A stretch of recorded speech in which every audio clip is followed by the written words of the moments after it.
About 2 or 3 days ago, I made this tweet that blew up, and it was very simple. Maybe the worst designed hero in Overwatch history. And I think the reason why the tweet blew up is not only because of its simplicity, but because of its truth. By the time this video releases, Mauga's going to receive an array of nerfs that, according to the devs, may actually be too harsh and make him go from one of the best tanks in the game to, well, one of the worst. So why is Mauga's design not only fundamentally terrible, but possibly the worst in Overwatch history? And what can we do about it? Firstly, we need to establish the actual problem with Mauga and why I even made that tweet in the first place. And not gonna lie, there's a few issues with Mauga. Let's start off simple. Low risk, high rewards. Contenders coach Amir tweeted this out a few weeks ago, talking about how low risk, high reward Mauga's ultimate is. The biggest reason to that is that you can't use any mobility cooldowns while inside the cage itself. Of course, you also get a 15 HP barrier to deal with, but the icing on the cake is that even if you kill and punish the Mauga, if he ends up using a bad Mauga ult, the barrier itself still stays, whereas Mauga can just cancel the ultimate at any time, meaning he can just 1v1 someone, kill them in 2 seconds, and then leave. This gets really ridiculous with tank dive matchups, because if you're playing Winston or Doomfist into Mauga, he can literally just walk up to you, press Q, and then delete your ass in 2 seconds because you can't use any mobility cooldowns. You can see on the screen from a peak top 30 Doomfist player basically explaining how unplayable it is, and even myself as a coach for a dive team struggle finding any reliable solutions that don't include Lifeweaver's life grip. I think the solutions to cage fight are pretty obvious, but I'll save that for later on the video. So that's Mauga's ultimate, but obviously his guns are also low risk, high reward too. In fact, they're not only low risk, they're also low cost. Let's recap everything about Mauga's guns. They have the highest tank DPS in the game out of any primary, they're hit scan, they don't require any mechanical skill to use against tanks, specifically because of their large hitboxes, and they have great range. Let's compare this to Reinhardt, who's been in the game since launch. If you want to deal damage on Reinhardt, you fundamentally have to take a risk by walking up close directly in front of the target that you want to hit. Compare that to Mauga, who can just beam down a target from 20 to 30 meters away, and he's gonna deal a higher DPS, and he gets lifesteal from his passive compared to Reinhardt's. It's lower risk, higher rewards. What about Ramattra? Well, again, Ramattra still has some risk. The maximum range on his punches are about 11 meters, and Ramattra can only punch off a cooldown, meaning he can't finish his Nemesis form in close range, otherwise he's gonna be vulnerable straight afterwards. And you also need to learn how to interweave your block, which also increases the skill curve.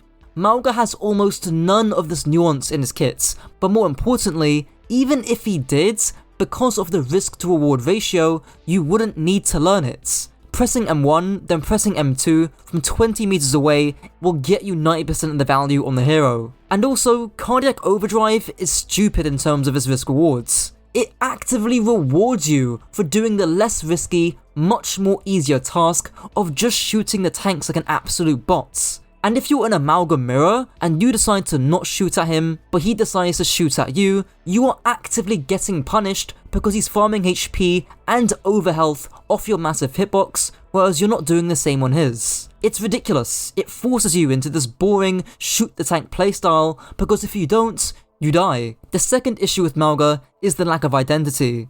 When I made my tweets, I had people say, oh, but Brig on release was way worse than Mauga, she takes the cake. But they failed to realize that Brig's design, even from launch, actually had a clear purpose and theme, and thankfully some people in the comments pointed this out. Brig's kit was just extremely overtuned, and the devs took way too long to nerf her, which is why we had an almost a year-long Ghost meta. But Brig's design still served a unique function, to be a solid anti-dive hero to help absorb that burst damage that dive comps are known for. And now, she's in a much healthier state. She's not this generalist hero who's good in all situations, unlike Kiriko, but that's for another video. She serves a clear situational purpose. What about some of the more recent releases in Overwatch 2? Iliari, who has her own set of issues which, honestly, I think mainly stem from her breakpoints and her pylon, at least serves the purpose of being the quote-unquote Sojourn of supports, being a directly aggressive ranged threat that was reliant on mechanical skill to get value out of. The issue with Illari was that her defensive utility in both her outburst and her pylon was definitely too much for heroes like Tracer to deal with, which I've talked about in the past, but you can see the purpose of playing Illari. Lifeweaver even, who has a very clunky kit and was terrible on release, still has a purpose: ranged defensive utility. Now I don't think he requires much skill, both mechanically and from a positional standpoint, but again, you can see the point of his kits. What about Sojourn? Well, her purpose is to be an alternative soldier, offering less consistent damage and sustain in exchange for burst mobility and burst damage. Speaking of alternatives, I think this is something that Rainbow Six Siege does really well in.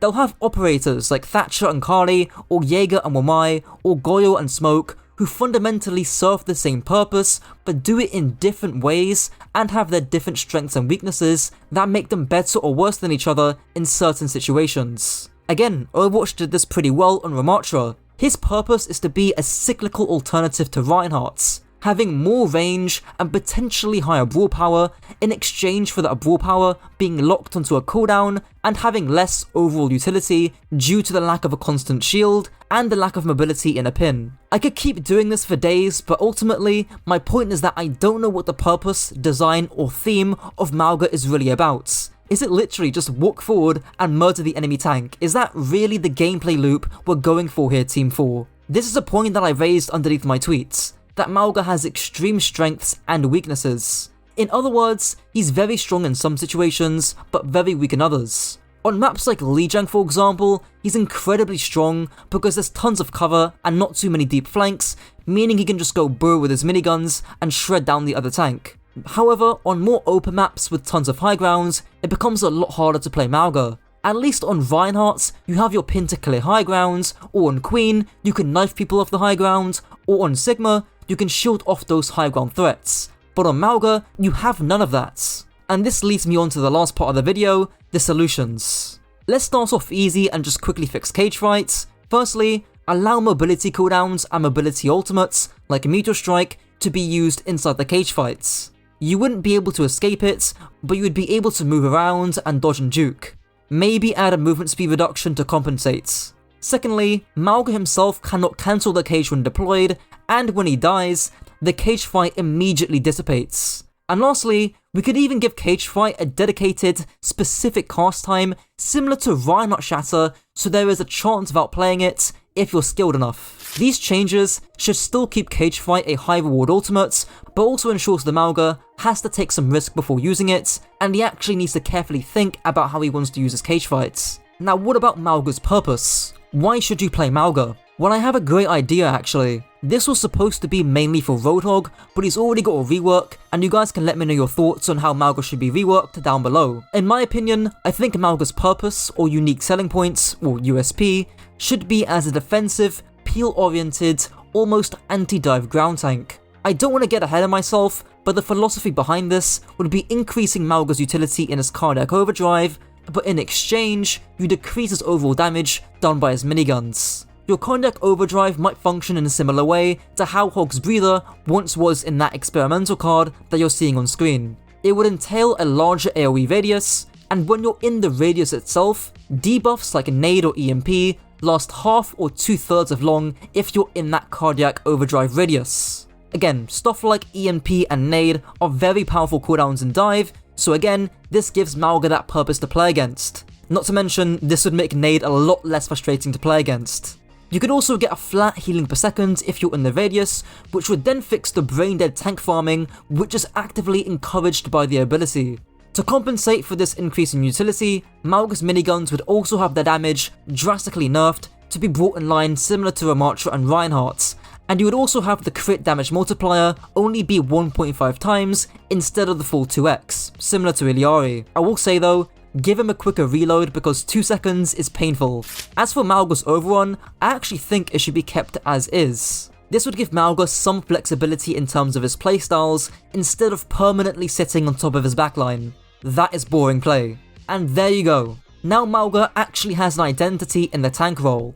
But for now, the way Mauga's designed, he's either going to be very strong or very weak. And that's it for the video. As always, let me know your thoughts down below, and until next time.